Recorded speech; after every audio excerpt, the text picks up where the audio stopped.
эрүүл мэндийн яам үзүүлж байна.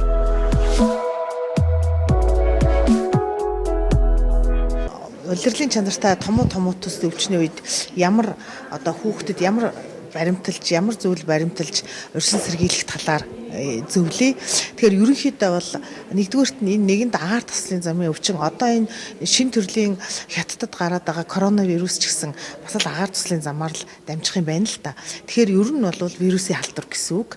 Тэгэхээр вирусын халдвараас урьдчилан сэргийлэхийн тулд хамгийн чухал нь хүүхдийг олон нийтийн газараар дагуулж явахгүй байх хэрэгтэй.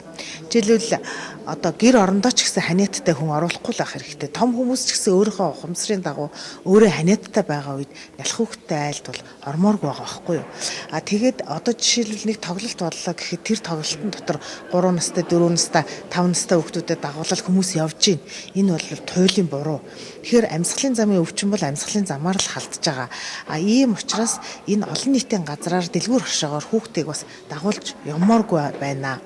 Дараагийн нэг бодох юм нь хэрвээ яхаа аргагүй олон нийтийн газраар дагуулж явах шаардлага хэрвээ гардыг бол хүүхдтэй болон өөртөө маск зүүх хэрэгтэй. За өвлийн уйлралд маск зүүх нь бол нэгдүгээрт амьсгалын замын зочимг халдвараас сэргийлнэ.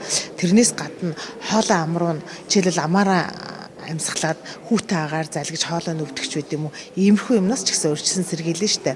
Тэгэхээр зэрэг энэ маск зүүх асуудал дээр бол нэлээд анхаарах хэрэгтэй байна. За өөр бол энэ урьдчилан сэргийлэхийн тулд бидний бодох ёстой нэг юм бол гарын ариун цаврыг маш сайн сахих хэрэгтэй. Тэгэхээр зэрэг суулгалт өвчин болон амьсгалын замын өвчин л гараар дамждаг, бохир гараар дамждаг, бусны яадаг ч гэсэн юм ойлголт байхгүй.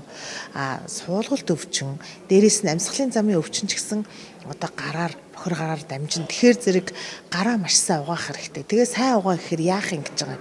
Энэ цэцэрлэгийн хүүхдүүд сургуулиудад бол багш нар бас гар угаах талаар яг зөв угаах талаар дистрал энтрийг хөөрхөн заагаад өгсөн юм билээ.